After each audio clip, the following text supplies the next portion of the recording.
بسم اللہ الرحمن الرحیم۔ السلام علیکم۔ غامدی صاحب کے ساتھ ہفتہ وار سوال و جواب کی براہ راست نشست کو لے کے تو پھر ڈیلیس امریکہ غامدی سینٹر سے حاضر خدمت ہے۔ آغاز کرتے ہیں آپ سے، شکریہ آپ کے وقت کا۔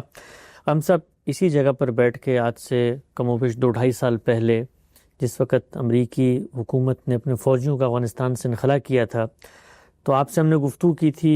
مختلف قسطیں موجود ہیں، لوگ تاریخ کو جا کر وہاں پڑھ سکتے ہیں۔ غامدی صاحب نے متنبع کیا تھا کہ ہم اپنے پڑوس میں جس طرح کے مذہبی گروہ کی حکومت کو حمایت کے ذریعے سے لانے کی کوشش کر رہے ہیں، اس کا ایک بہت خطرناک نتیجہ اور خمیازہ ہے جو ہمارا ملک اور ہماری قوم اور یہاں کے ادارے بھگتیں گے۔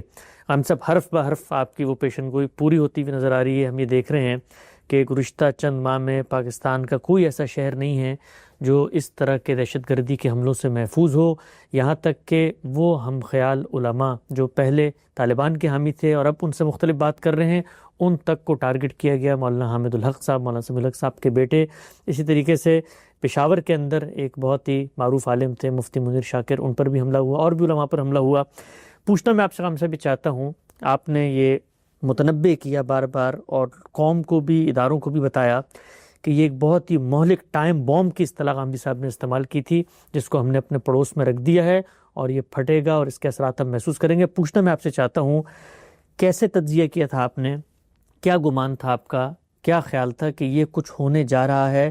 کچھ اس کے پیچھے سائنس تھی، منطق تھی، یا محض آپ کا ایک خیال تھا کہ یہ ہو جائے گا؟ سلامتی ہے ان آنکھوں پہ جو ہدایت پہ نظریں جمائے بیٹھی ہیں، ان کانوں پہ جو ذکر خیر کے منتظر رہتے ہیں، اور ان قدموں پہ جو ہدایت کی راہ پہ گامزن ہیں۔ بڑی سادہ سی بات ہے۔ وہ لوگ جن کی مدد کی جا رہی تھی یا جن کے ذریعے سے افغانستان میں تبدیلی لانے کی کوشش کی جا رہی تھی، وہ کسی نسلی بنیاد پر یا کسی قومی جذبے سے اس کے لیے متحرک نہیں ہوئے تھے۔ اس میں اصلی جذبہ، اصلی فکر مذہب کا جذبہ اور مذہب کا فکر تھا۔ مذہب کا جذبہ اور مذہب کا فکر اپنی ایک منطق رکھتا ہے۔ فکری لحاظ سے جب آپ ایک مقدمہ قائم کر لیتے ہیں تو اس مقدمے کی پھر کوئی حدود نہیں ہوتے۔ وہ اگر ایک عالمگیر صداقت کے طور پر قبول کیا گیا ہے تو اس کے اثرات بھی عالمگیر ہوں گے۔ اس میں اگر کسی چیز کو ناجائز قرار دیا گیا ہے تو ناجائز قرار دینے کا کیا قاعدہ ہے، وہ قاعدہ جہاں جہاں اس کا اطلاق ہوگا مؤثر ہو جائے گا۔ یہ ایک سادہ بات ہے، یعنی اس میں نہ کوئی مستقبل کا علم چھپا ہوا ہے، نہ اس میں کسی الہام کا دعویٰ کیا گیا ہے۔ چونکہ ایک فکری بنیاد ساری حرکت کا باعث بن رہی ہے، تو وہ فکری بنیاد کیا ہے؟ اس فکری بنیاد کو میں بھی جانتا ہوں، اسے آپ بھی جانتے ہیں، ہر وہ شخص جانتا ہے جس نے مذہب کا مطالعہ کیا ہے، علمی طریقے سے مطالعہ کیا ہے۔ وہ فکری بنیاد یہ ہے کہ ہمیں دنیا میں اللہ کے دین کا غلبہ قائم کرنا ہے اور اللہ کی شریعت کو نافذ کرنا ہے۔ یہ ہماری دینی اور اخلاقی ذمہ داری ہے۔ اس کو اگر آپ بنائے استدلال بنا کے کچھ لوگوں سے کہیں گے کہ آؤ یہ کام افغانستان میں کرتے ہیں، تو افغانستان میں جب وہ کامیاب ہو جائیں گے تو باقی دنیا کو کیوں معاف رکھیں گے؟ اس کا لازمی نتیجہ یہی ہونا چاہیے۔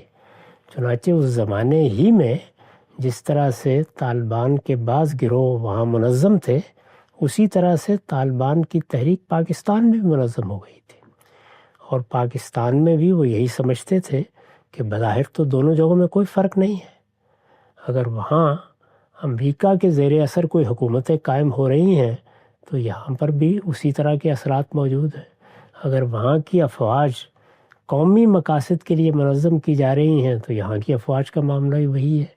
ان کے خیال کے مطابق اگر وہاں اس درجے میں دین کا نفاذ نہیں ہوا یا شریعت کا نفاذ نہیں ہوا جو وہ سمجھتے ہیں کہ ہونا چاہیے، تو وہ پاکستان میں بھی نہیں ہے۔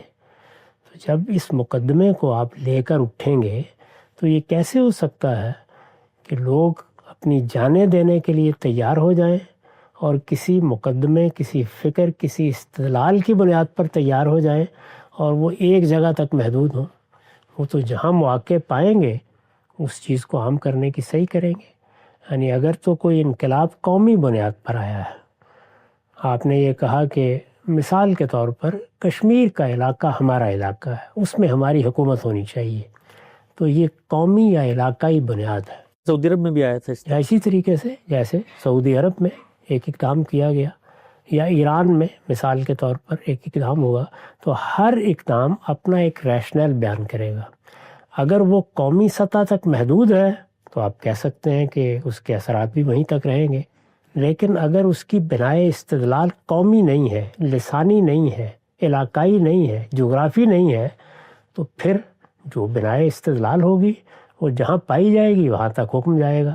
یہ بالکل وہی بات ہے جو ہمارے ہاں دین کے فہم میں کہی جاتی ہے کہ ان الحکم یدور مع اللہ وجود وعدم، یعنی اللہ تعالیٰ جب کوئی حکم دیتے ہیں تو وہ کسی ریشنل، کسی علت پر مبنی ہوتا ہے۔ وہ علت جہاں پائی جائے گی، وہ ریشنل جہاں موجود ہوگا، اس حکم کا اطلاق بھی ہوگا۔ تو میرے نزدیک تو یہ بالکل ایک نوشتہ دیوار کی طرح کی چیز تھی۔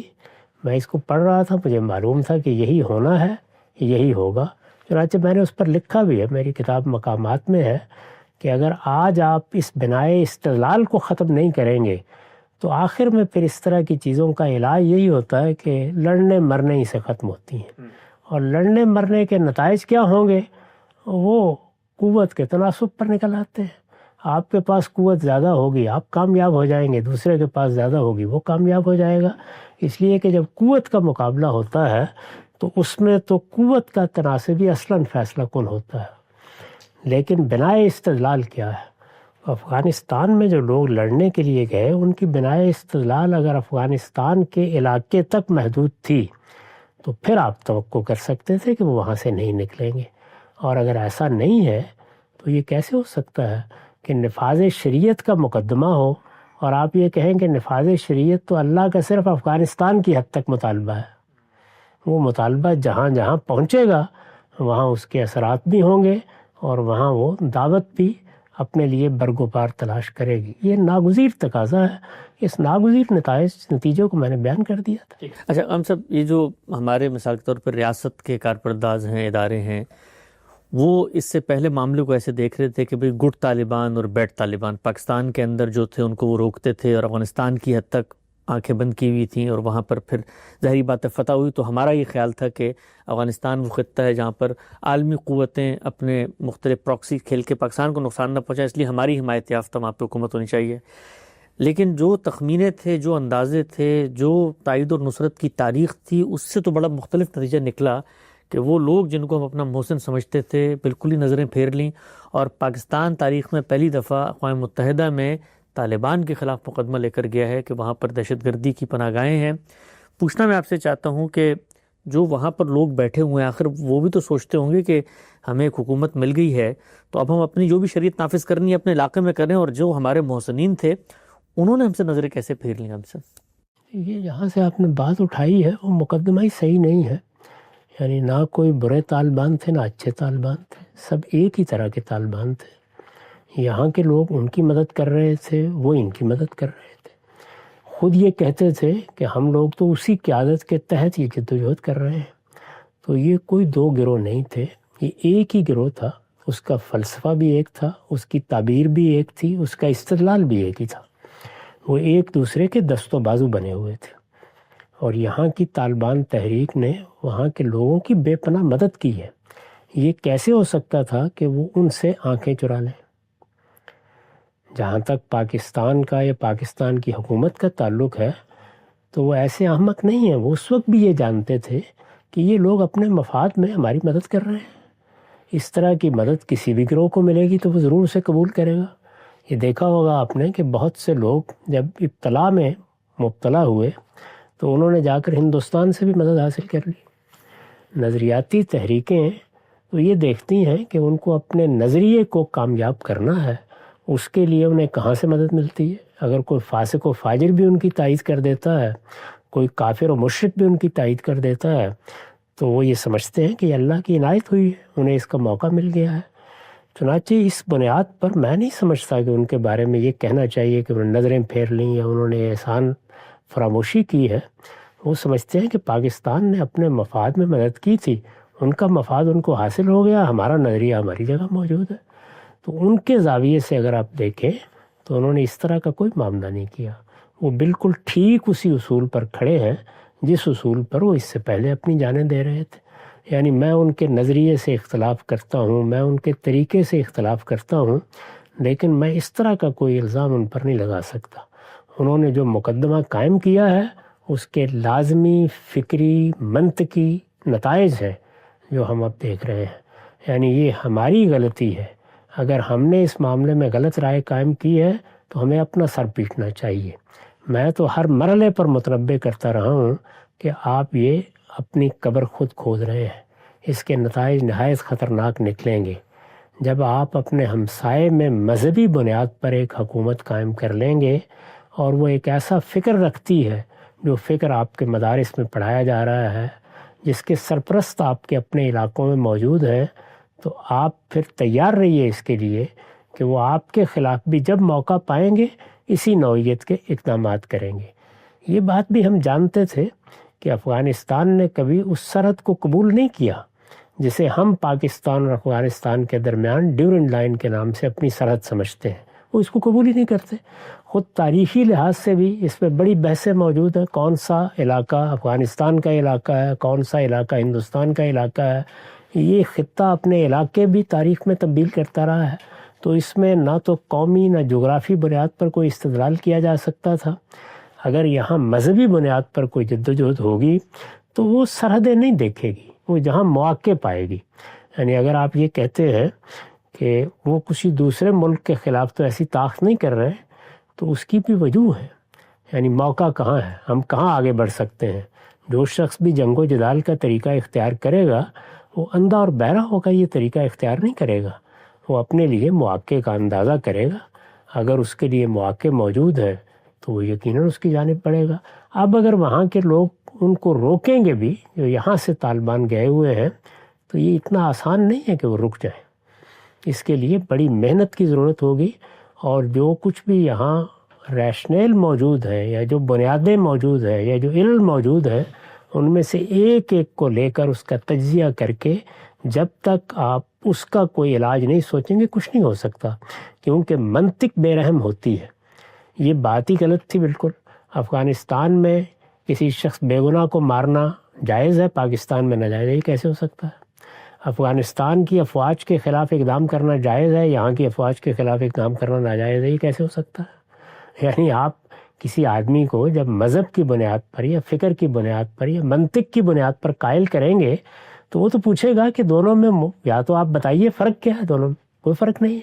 وہاں پر جو دستور بنایا گیا تھا وہ ہمارے ملک کے دستور سے زیادہ اسلامی ہے. ابھی کسی وقت اس کا تقابل کر کے دیکھ لیجیے. وہ ہماری مذہبی اور ہماری ملی روایت کے زیادہ قریب ہے جو اس وہاں بنایا گیا تھا. انتخابات وہاں بھی ہوئے، انتخابات یہاں بھی ہوتے ہیں. ان انتخابات کے بارے میں بھی لوگ کہتے ہیں کہ وہ منصفانہ نہیں ہوئے. یہاں کے انتخابات کے بارے میں بھی ایسی باتیں کہی جا سکتی ہیں. تو یہ جتنی چیزیں ہیں ان کے ہاں کوئی بات بھی ایسی نہیں جس کو آپ محکم بنیاد کہہ کے پیش کر سکیں. جب ایسا نہیں ہے تو پھر یہی ہونا تھا. اچھا ہم سب، مجھے یاد ہے کہ جس وقت طالبان کو یہاں پر بظاہر ایک طرح کی کامیابی ملی اور انہوں نے حکومت پھر سنبھال لی، ہم نے آپ سے گفتگو کی اس موضوع پر، بلکہ آپ نے ایک لاہعمل ایک رول ماڈل بھی دیا تھا کہ اپنے مذہبی نظریات کو مانتے ہوئے قبائلی طرز کی اگر ایک اچھی حکومت ایران کی طرح کی قائم کر لی جائے جہاں پر کچھ نہ کچھ وہ جو منارکی ہے یا پاپائیت ہے مذہبی وہ بھی قائم ہے اور کچھ جو دنیا کے معلوم تقاضے ان کے ساتھ بھی ہم آہنگ ہو جاتی ہے، تب بھی یہ معاملہ چل سکتا ہے. مجھے یاد ہے کہ اس وقت جب ہم نے آپ سے گفتگو کی تو پاکستان کے جو مذہبی گروہ ہیں، مذہبی علماء ہیں، انہوں نے بڑی شدید تنقید کی اور یہ کہا کہ یہ اتنا بڑا موقع ملا ہے مسلمانوں کو اور عالمی سامراج، دوسری جنگ عظیم کے بعد پہلی دفعہ اتنی بڑی طرح کی فتح ہمیں مل گئی ہے. ہم جب ایک اور چیز جو میں چاہتا ہوں اس موقع پہ ڈسکس کریں، وہ جو ایک فتح کے شادیانے بجائے جا رہے تھے، اب جو صورتحال سامنے آ رہی ہے اس میں تو باتیں یہ ہیں کہ خود طالبان عالمی برادری کے ساتھ معاملہ کر رہے ہیں، بہت سارے معاہدات انہوں نے کیے ہوئے تھے. اب امریکہ وہاں پر دوبارہ سے اپنی بیسیں لینے کے لیے آ رہا ہے. تو وہ جو مسلمانوں کو ایک پورا کا پورا شاہکار نظر آیا تھا فتح کا، جیسے ہم نے پوری دنیا کو شکست دے دی ہے، وہ اندر کی کہانی تو کچھ اور نظر آ رہی ہے. اپنی قوم کو فتح کیا گیا تھا. یعنی افغانستان کے لوگ مسلمان ہیں. افغانستان مسلمانوں کا ملک ہے، صدیوں سے مسلمانوں کا ملک ہے. اس کو فتح کیا گیا تھا. یہ ایسے ہی ایسے ہماری فوج کبھی کبھی اپنا ملک فتح کر لیا کرتی ہے. تو ایسی فتوحات کے اوپر جو لوگ خراج تحسین پیش کرتے ہیں ان سے ہمدردی کرنی چاہیے۔ ٹھیک۔ اچھا غام صاحب، اس وقت علماء خود اس اتاب کی زد میں ہیں۔ ہم نے دیکھا کہ اکوڑا خٹک کا وہ مدرسہ کہ جہاں سے خود طالبان کی تحریک ابھری تھی، اسی مدرسے کے اندر آ کے خودکش دھماکے ہو رہے ہیں، وہی اساتذہ، وہی علماء جن کو انہوں نے وہ سبق پڑھایا تھا۔ تو یہ چیز بہت بڑا ایک طرح کا ٹراما ہے خود علماء کے لیے کہ ہم تو یہ توقع نہیں کر رہے تھے کہ ہم جیسے لوگوں کو جو ان کے محسنین ہیں وہ ان کے قتل کے در پہ ہو جائیں گے۔ تو یہ بروٹیلٹی کیسے پیدا ہو گئی ان کے اندر؟ بہت سادہ بات ہے، یعنی جن لوگوں نے یہ فکر ان کو دیا تھا کہ نفاذ شریعت کے لیے یہ اقدام کرنا چاہیے، اس کے لیے منظم ہو کر جدوجہد کرنی چاہیے، یہ جمہوریت اور اس طرح کی چیزیں یہ تو محض کفر ہیں، ان کی کیا حقیقت ہے؟ اصل چیز یہ ہے کہ قوت بازو سے خدا کے دین کا غلبہ قائم کر دیا جائے، یہ سبق دیا تھا۔ اب جب وہ یہ کہتے ہیں کہ پاکستان میں تم یہ نہیں کر سکتے یا پاکستان میں یہ کرنا ناجائز ہے، تو یہ بات ان کی سمجھ میں نہیں آتی۔ میں نے عرض کیا ہے کہ جو منطق، جو بنائے استدلال آپ قائم کریں گے، جو ریشنل آپ بتائیں گے، تو انسانی عقل اس کا اطلاق کرے گی دوسری جگہوں کے اوپر بھی۔ وہ فرق بتائیے نا کیا ہے، وہ فرق ان کے لیے سمجھنا کم و بیش ناممکن ہے۔ یعنی وہ یہ سمجھتے ہیں کہ ہم نے اپنا مقصد ایک جگہ حاصل کر لیا ہے، ایک قوم، ہماری اپنی قوم ہم نے فتح کر لی ہے، یہ بھی ہماری اپنی قوم ہے، اس پر بھی کچھ دوسرے لوگ مسلط ہیں، یہاں پر بھی غیر قوموں کے اثرات ہیں، بڑی طاقتوں نے یہاں کی قوتوں کو بھی اعلی کار بنایا ہوا ہے، ان کو بھی ہمیں اس سے نجات دلانی ہے۔ تو وہاں پر بھی وہ بڑی قوتوں کے اثرات سے لڑ رہے تھے، یہاں پر بھی لڑنے کے لیے تیار ہیں۔ ان کا مقدمہ یہ ہے۔ اب جب تک آپ اس مقدمے کے بنیادی چیزوں کو ہدف بنا کے اس کی غلطی واضح نہیں کریں گے اور یہ ان پر واضح اللہ کرے کہ ہو جائے، اس وقت تک آپ اس کو نہیں روک سکتے۔ اور جب آپ کسی چیز کو منطق اور استدلال سے نہیں روک سکتے تو پھر قوت سے روکیں گے۔ قوت تو پھر ظاہر ہے کہ قوت کے تناسب سے فیصلہ کن ہوتی ہے۔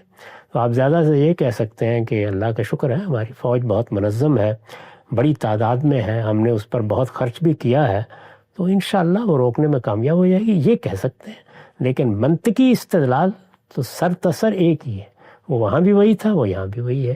تو جب آپ وہاں اس منطقی استدلال کو قبول کریں گے تو یہاں پر بھی وہ اسی طریقے کی تحریک پیدا کرے گا، اسی طرح کا جذبہ پیدا کرے گا، اور لوگ اگر بظاہر آپ کی بات مان بھی لیں گے تو بباطن ان کے دل انہی کے ساتھ ہوگا۔ اچھا غام صاحب، آپ نے فرمایا کہ طاقت جس کی زیادہ ہوگی ظاہری بات ہے وہ پھر غلبہ بھی پا لے گا اور صورتحال کو کنٹرول بھی کر لے گا۔ ہمارا ملک جس معاشی تنگی سے گزر رہا ہے اور جو کچھ وہاں پر اس وقت سیاسی عدم استحکام ہے، ہم نے دیکھا کہ ہماری فوج نے ایک بڑی عظیم جنگ لڑی ضرب اسب کے نام سے اور اس کا خاتمہ کیا۔ تصور میں آتا تھا کہ شاید یہ معاملہ اب ختم ہو گیا ہے، لیکن اگر پھر سے اسی نوعیت کی جنگ ہوگی تو پھر اس کی قیمت ہے جو ہماری قوم نے پچھلے 5-7 سال بھی چکائی، مزید بھی چکانی پڑے گی۔ اس سب میں کوئی ایک ایسا 1 پوائنٹ ایجنڈا، کوئی لاہ عمل جو پاکستان کو مثبت تبدیلی کی طرف لے جا سکے، ہماری مسلح افواج جو اس بڑے چیلنج سے نبرد آزما ہیں، وہ لڑنے کے علاوہ اور کیا کر سکتے ہیں سماجی سطح پر یا ہمارے دانشور یا ہمارے علماء کہ جس سے یہ افراد بار بار پیدا نہ ہو؟ انہوں نے جو پالیسی بنائی تھی اس کا تجزیہ کریں، اس کی غلطی کو سمجھیں، اس غلطی کا برملا اعتراف کریں۔ غلطی کا برملا اعتراف کوئی کمزوری نہیں ہوتی، یہ مانیں کہ یہ ساری اسکیم منطقی لحاظ سے، استدلال کے پہلو سے، مذہبی نقطہ نظر سے ایک غلط اسکیم تھی، اس اسکیم کے یہی برے نتائج نکلنے تھے۔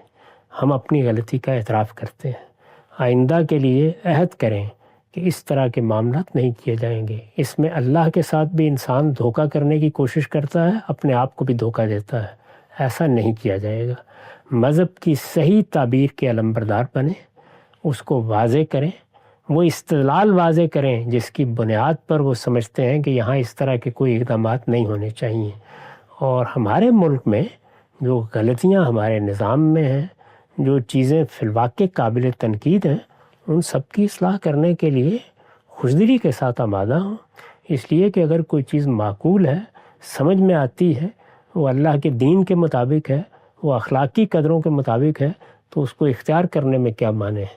وہ یہاں کیا کرنا چاہتے ہیں؟ یہی کہتے ہیں نا کہ ہم یہاں شریعت کا نفاذ چاہتے ہیں۔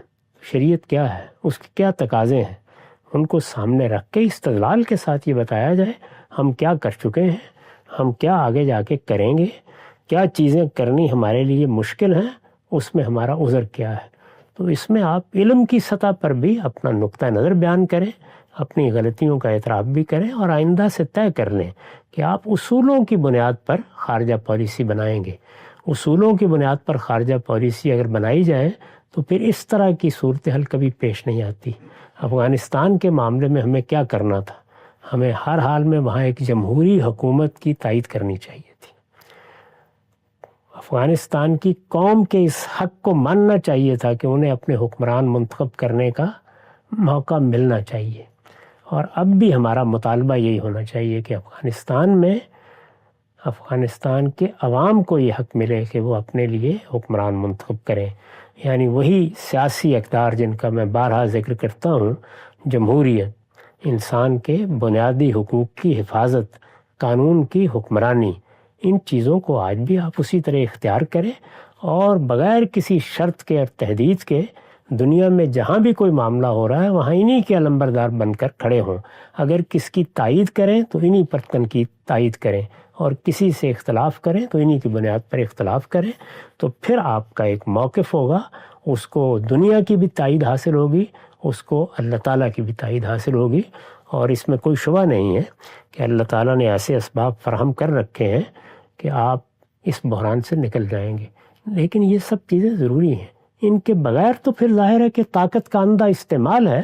اس میں نے پہلے عرض کر دیا کہ وہاں تو طاقت کا نسبت تناسبی فیصلہ کن ہوتا ہے. بالکل واضح ہو گیا اس وقت پاکستان پر جو خطرات کے بادل چھائے ہوئے ہیں اور ایک طرح کا ٹائم بوم جس کو قرار دیا تھا غامدی صاحب نے ہمارے پڑوس میں موجود ہے, وہ پھٹنے کو تیار ہے. اس کے مظاہر روز ہماری گلی بازار میں, چوک چوراہوں میں نظر آ رہا ہے. کچھ خون کا بازار گرم ہو رہا ہے.